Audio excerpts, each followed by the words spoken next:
Hello and welcome to the morning sports briefing brought to you here on New Zealand Sport Radio at 8 a.m. every single morning. It's the best way to start your day up to date with all the important sports news. And today on the show, we have Chelsea won't take pay cut. Will SC Johnson increase lemon pledge production? I have no idea. Broadcaster blasts the ARU. NRL players being forced to leave family homes, and sport is returning. So let's move straight into that football news. And the Chelsea first team squad will not be taking a pay cut after discussion with the club. What they have agreed is that they will continue to pay 10% of their salary to charities such as medical charities over in the UK. And none of the staff at Chelsea at all will be taking pay cuts, and also Chelsea will not be taking the government levy to help pay salaries either. So clearly there are some clubs in the UK that are better off than others, as I say, as Chelsea not making any cuts at all due to coronavirus, whereas other clubs have done. Everton striker Moise Kean has been found to be flouting lockdown restrictions or isolation restrictions by having friends over for a party. Everton Football Club was appalled about the incident, and they have talked to their player. He's not the first football player to think that he is above all these rules. Jack Grealish of Aston Villa and Kyle Walker of Man City have both been forced to apologise for breaches of the lockdown, while Tottenham Hotspur players Sergei Aurier and Mircea Sissioka have also had to apologise for training together. Now, training together, let's be honest, isn't as bad as having a mass party around your house, as Mr. Keane has done. So, yeah, players there thinking they're above the rules and getting told off by their clubs. Going to hand you over now to Ashwin. Yes, he's back after his weekend break to talk about that lemon pledge, whatever that. Oh, actually, sorry, I forgot about the most important sport on the planet, which is clearly the Belarusian League. So for those of you who are watching on Facebook, YouTube, and Twitter, rather than listening to the podcast, I brought the table up on screen. But overnight, Sluts beat Belashia 3-2 to go top of the league. Yes, that's my team, who are now number one. Steve from the deep south, his team Torpedo Belaz only drew 0-0 overnight with Rue Brest, and they slipped down to third in the table. The other game last night saw Isolak beat Vitbrecht 2-0. Other important results from the weekend, obviously, are Dynamo Brest losing to Shashkotoya, meaning they now slip down to 14th in the table. That's Ashwin's side.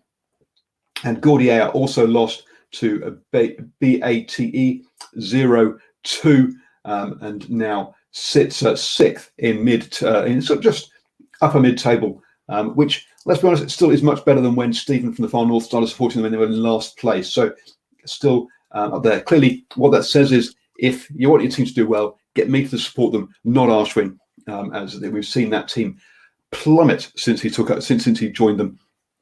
Ashwin, please take us through the cricket news. Oh, after that nice introduction, I'm crying first. Anyway, I'll make sure I'm not on mute. So as mentioned in the headlines, just will SC Johnson increase lemon pledge production? So after years of sending naughty boys and girls to their rooms for trying to alter the condition of the ball, the ICC could allow ball tampering. Now, we're looking at how are they going to achieve this? And that's where the old, back in the day, using a bit of lemon pledge on the ball to shine the ball up, get the old Chuck's cloth out. So we'll look at seeing whether they could allow substances to be used to polish that ball like lemon pledge. This will be done under the strict supervision of umpire, should it go ahead, this is. Obviously, with the use of body fluids being banned due to health and safety concerns around COVID, and now obviously in light of that other communicable diseases, they're looking it's being banned, the whole process. So now Simon Dill's saying, well, you've got to give them another option. You can't have bowlers without the ability of maintaining the ball. The batsmen have a big edge in the game already, and by taking away the ability to polish the ball, get that swing happening, which is what the polish allows, that takes away another tool in the bowler's arsenal.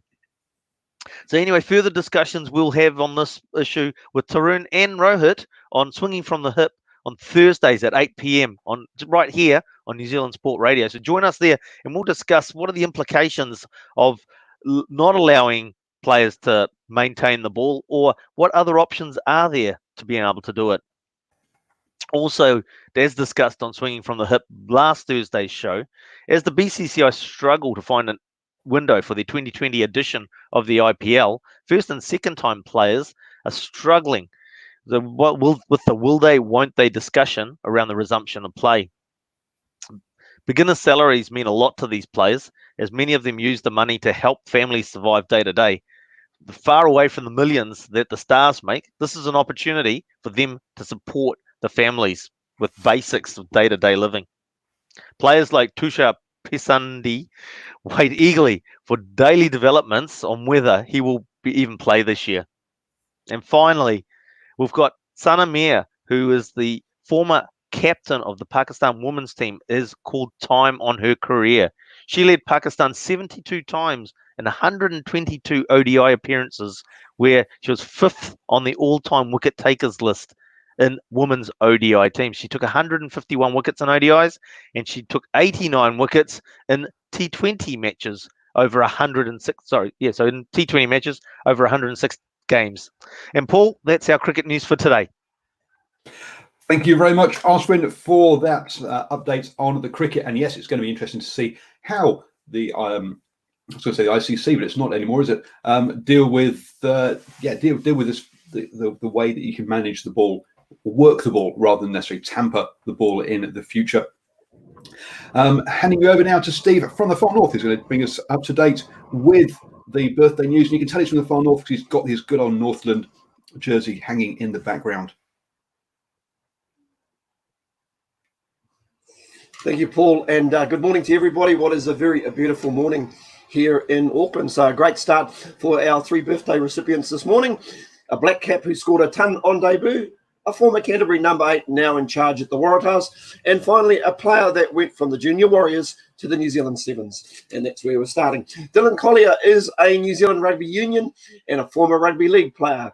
Collier currently plays for the Waikato and represents New Zealand in Rugby Sevens. A goal-kicking winger, Collier was a New Zealand Warriors junior and played in their 2011 National Youth Competition Grand Final winning side. Collier signed for Waikato Rugby in 2013 and made his New Zealand Rugby Sevens debut in 2015 after playing for Waikato at the National Sevens Championship.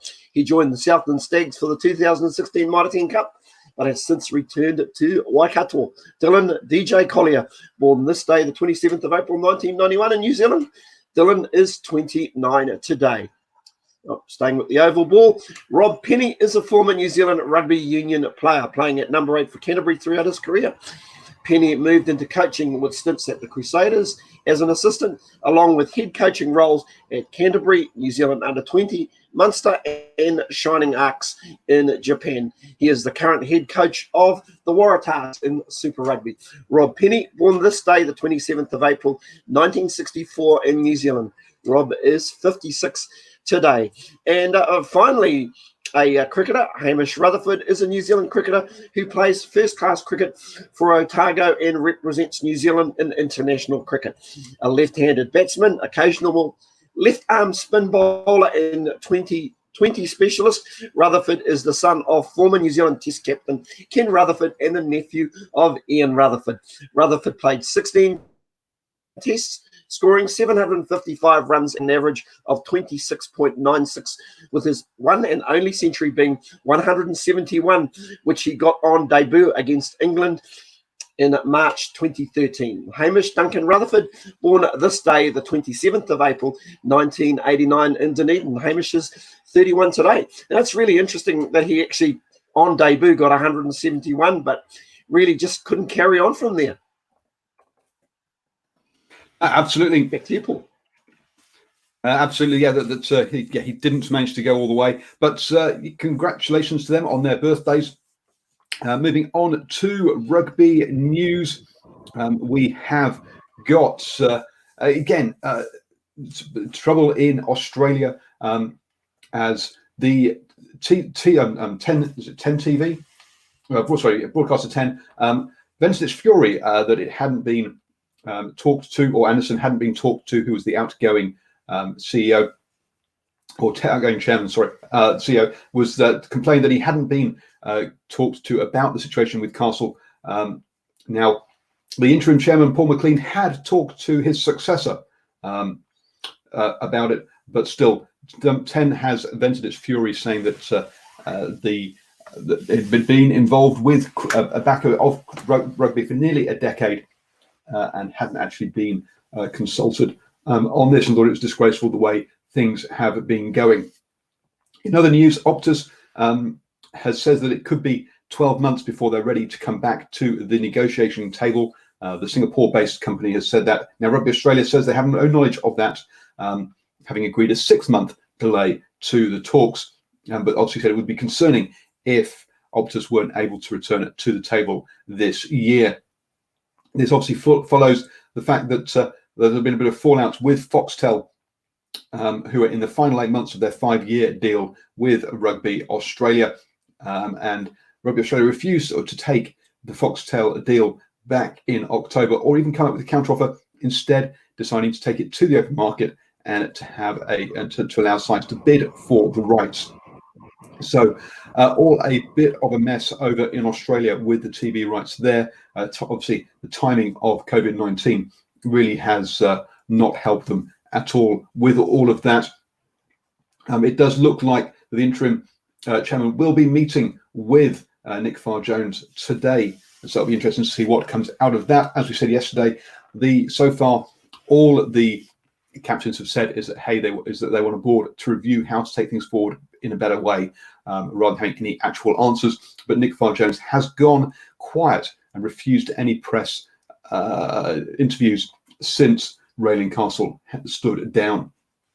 Also, overnight, we've had the World Rugby vote for the chairman, vice chairman, and the executive committee. Now, the vice chairman, there was only one candidate, and so obviously Laporte, will get that role. And with the Fijian candidate pulling out of the race for the executive committee, there are exactly one person per seat there, so that they will all get automatically voted in, you would expect. It all comes down to just who has been voted in as the chairman.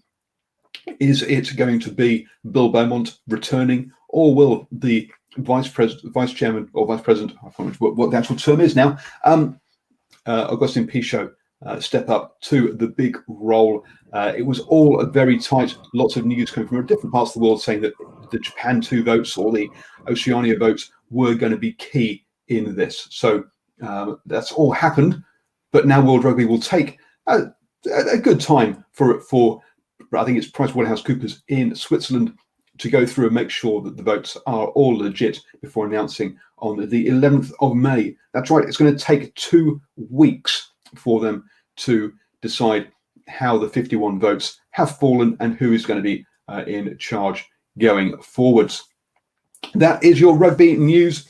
I'm going to hand you over now to Stephen from the Far North for our league update.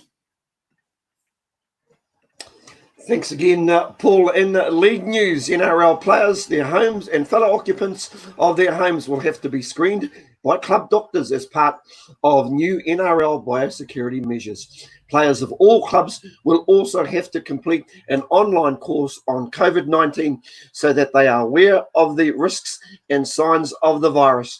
The screening will also apply to officials. Both players and officials will have to indicate if there are family members living in the home who have had existing medical conditions. That could lead to some players and officials being forced to find alternative living arrangements. Players will also be told that they can't complete any training exempt in club organised sessions. Players are also expected to be told that they cannot lift share with teammates or take taxis. I have seen our biosecurity measures, ARL Chairman Peter Valande said on 2GB. They are the best I've seen. I have been involved in a unique influenza and have been keeping the racing industry going with biosecurity measures, but these are the best. They will be the benchmark for all sports when health officials see them, and the level we have gone to beg your pardon. Troy Grant and Wayne Pearce have done a fantastic job in drafting these. They commissioned 5 experts, including a chemical war expert. That's the level we have gone to. I'm very confident that everything is being done. I'm very confident everything that is being done is minimal to no risk to the community or the players. And obviously the NRL are leaving no one stone unturned, because they've even sort of looked at their supporters, an opportunity for their supporters to go back to the game. Now, the NRL's Innovation Committee, Project Apollo, has locked in the May 28th as the day that the 2020 season will return to action. But there's plenty that needs to happen before that's a reality, with the longer season than previously expected to be on the cards. Here are some of the latest updates. We've got the NRL is considering the possibility of allowing rugby league fans to attend the highly anticipated State of Origin series, but only if they let organisations track their movements on an app. Origin will not be scheduled until October at the earliest, but as the COVID-19 infection rate drops in Australia, the NRL is looking at potential strategies for endorsing crowd attendance. When the NRL returns in late May, spectators understandably will not be permitted, and as Australia continues to flatten the curve, delaying Origin increases the chance of a crowd being in attendance.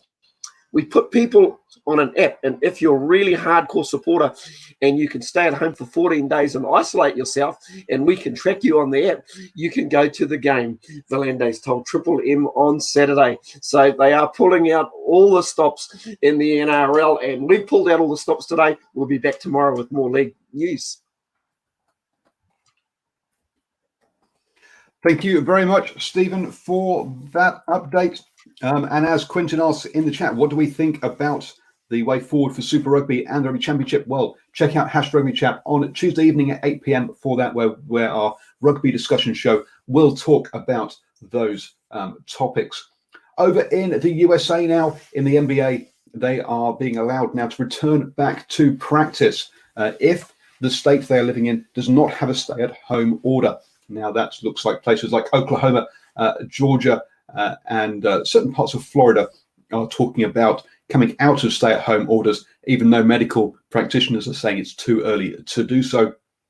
The NBA is going to allow solo practice, not team practices initially, so that because some players say they have not seen a hoop or even touched a basketball since the suspension of play, which is kind of surprising when you think about the kind of money some of most of these athletes are on, that they haven't got themselves a hoop at home for a bit of practice. The Miami Heat, for example, sent a hoop round to each of their players to make sure they had those facilities. You'd be surprised. It's surprising that other organizations haven't done something similar. In the NHL over there, which is the National Hockey League, which is also suspended at the same time as the NBA, or about the same sort of point, they say they're not going to make any announcement until April the 30th about how they might advance with their trainings. Coming back to New Zealand, and racehorsing and greyhound racing may also looks to be returning in Southland under alert level 3. So if you are into your racing, then it looks like May the 30th will be the first race back with both harness and greyhound racing at Ascot Park. In other news, golf clubs are also looking, or some golf clubs will be opening under level 3. They're going to have to keep a track of everybody who plays. You're going to have to book it online, and they're going to have to keep contact tracing as well. So make sure you get in touch with the golf course before you think about going and playing. You have to play with people just inside your bubble. the allowance at level 3 to expand your bubble due to close family members or isolated people and caregivers does not extend to expanding your bubble to include your golf foursome. That has been made clear. So do check out official guidelines before you go back to playing golf. But at least some sport is on the horizon. As they say, it's golf, but not as we know it. Is to coin a famous Star Trek phase there. And that gets you up to date with all the important news, sports news today. Don't forget to join us at 8 a.m. every morning. And also, if you would like to become a reporter on the morning sports briefing, or if there are other sports that you would like to have a discussion show about, then please do reach out to us here at New Zealand Sports Radio. We have obviously added a cricket show. We are looking at adding other shows, potentially provincial level specific rugby shows, for example, potentially other sports specific shows maybe as well. Clearly, we've had interviews with Volleyball New Zealand, Surfing New Zealand, Bowls New Zealand over the last week or so. And if those sports pique your interest, then do please reach out to them to see what opportunities there are to play those sports. Thank you, Ashwin. Thank you, Stephen. And stay safe, everybody, in your bubbles today.